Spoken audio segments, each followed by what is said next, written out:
Magandang araw mga kaibigan.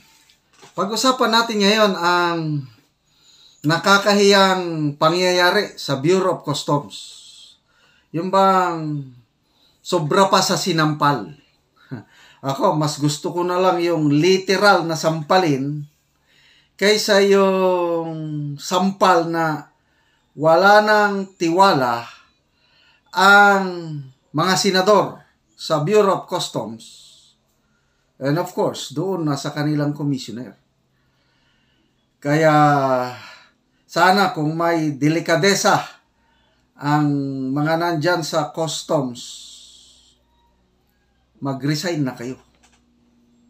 Okay, so bakit nasabi ko na wala nang tiwala ang mga senador sa Bureau of Customs? Ang problema natin ngayon mga kaibigan, itong grabing smuggling, hoarding, profiteering, cartel. Kaya nagmamahal ang presyo. Sinasabayan ng grabing pagdating ng mga imported agricultural products. Nandyan yung mga hoarders, cartel. Kaya kawawa na ang taong bayan sa siging pagtaas ng food items, lalo na agricultural products. Kaya ito, maganda ang ginawa ng Senado. Meron silang Senate Bill 2432 na gusto nilang ipasa kaagad para lagyan ng ngipin yung batas para masupil ang talamak na smuggling, hoarding, cartel sa ating bansa. Yung unang batas, kalimutan ko yung number, basta Agricultural Smuggling Act of 2016, ang ahensya na may sole responsibility na mag-file ng kaso against smugglers, hoarders, ay ang Bureau of Customs. Kaya lang ang mga senador sa kanilang debate, napanood ko yung debate nila, lahat sila nawalan na ng tiwala sa customs. At ang inilagay nilang provisions dito sa Senate Bill 2432 na I believe maipapasa ito dahil certified urgent by Malacanang. Ang customs, hindi na siya ang sole agency na mag-file ng kaso. Wala na. Customs, dyan lang kayo. Merong sa provision ng batas, may makreate na special team of prosecutors to file the necessary charges. Kaya ito yung sinasabi ko na wala nang say ang Bureau of Customs sa pag-file ng kaso. Kasi sa ngayon, mula nung umupo ang presidente, na pinagmamayabang pa naman niya na your days are numbered, smugglers and hoarders. Nako, ni-research ko, 49 cases pa lang ang pinagmamayabang ng Bureau of Customs na na-file nila sa Department of Justice. More than 1 year na, 49. Tinanong ng media, how about the conviction rate? May nakulong na ba? Nako, sobrang napahiya ang Customs Commissioner, Rubio ba yun na, ay wala pa.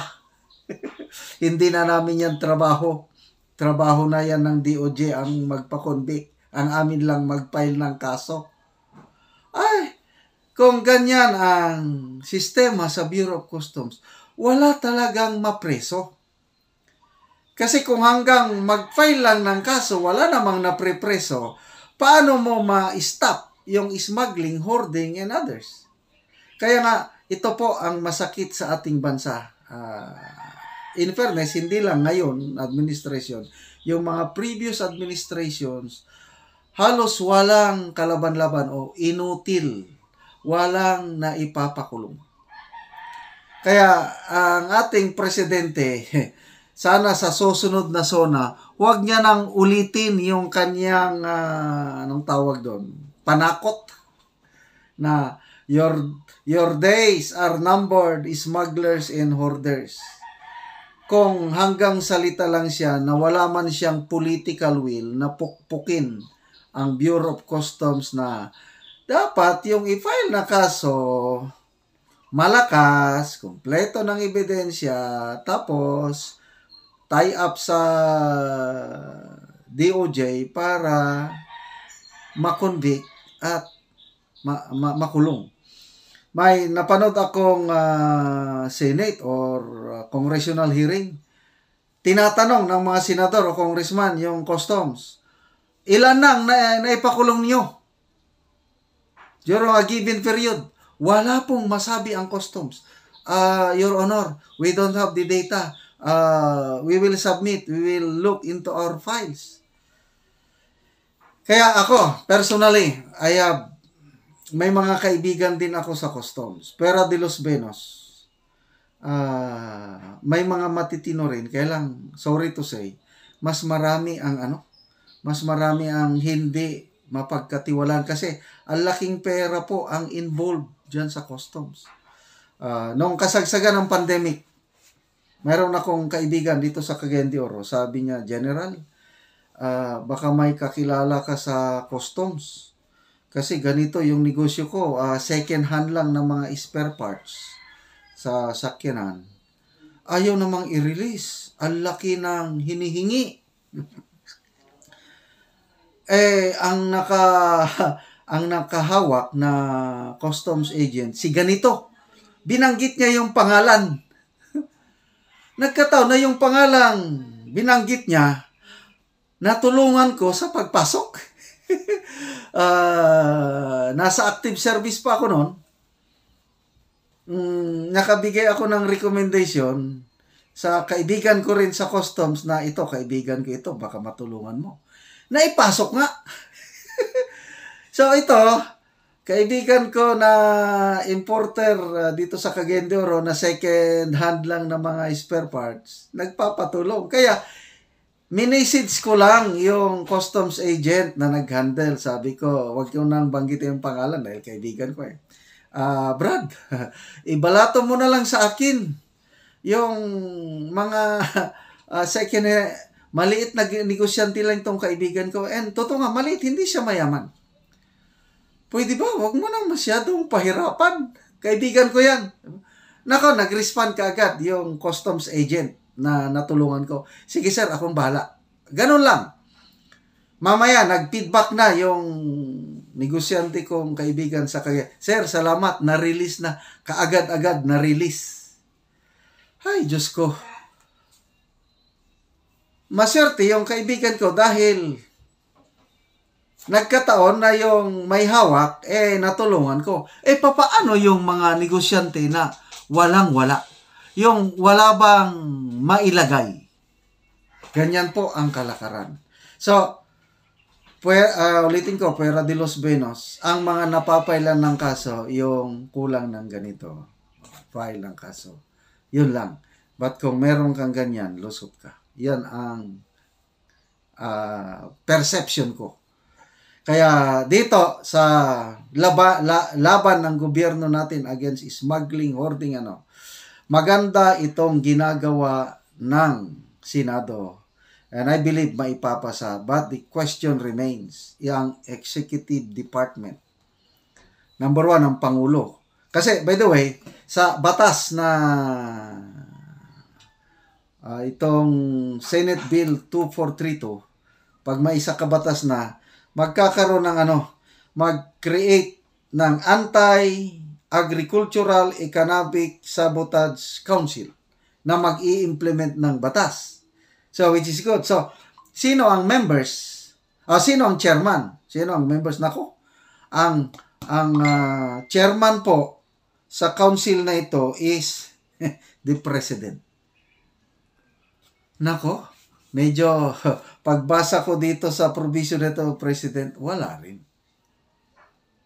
Tapos, ang mga members ng council, taga-agriculture, taga-Department of Trade, taga-Department of Justice, Finance, Transportation, DILG, Anti-Money Laundering Council, Philippine Competition Council, And then, ito ang maganda. 1 representative each from sector ng sugar industry, rice, corn, livestock, poultry, vegetables, fruits, fisheries, and other. So, ito medyo maganda. May civilian sectors na uupo sa council. Kailan kung ang chairman ang presidente, na siya rin ang Secretary of Agriculture, nako, I'm sorry to say this, wala na po akong tiwala sa Pangulo pagdating sa kanyang political will or resolve to stop smuggling. Yan ang tingin ko. In other aspects of governance, saludo ako sa Pangulo. Yung pagdating sa foreign relations, lalo na sa problema natin sa West Philippine Sea, matapang ang Pangulo. Talagang hindi siya nagpapabuli sa China. Tama yung ginawa ng Pangulo na dumikit na sa Amerika para unti-unti hindi na tayo masyadong ibuli ang China. So, maraming aspects of governance na sang-ayon ako sa ginagawa ng Pangulo. But ang worst performance ng Pangulo, pagdating dito sa Department of Agriculture, yung ayaw niyang bumaba bilang Agriculture Secretary. Tapos dito nasa smuggling hoarding, malamya siya. Wala siyang power. There is someone behind him na yun ang nasusunod, hindi siya. Yan ang tingin ko, I'm sorry. Kaya sana may patutunguhan itong batas na gagawing ito ipapasa. Salamat at nandyan na yung mga representatives ng mga affected sectors. Yung mga farmers and fishermen. Wow! So medyo may boses na doon sa Anti-Agricultural Smuggling Council na sana ma-set free na tayo sa panluloko ng mga smugglers, hoarders, profiteers, cartel na nagpapahirap sa ating bansa.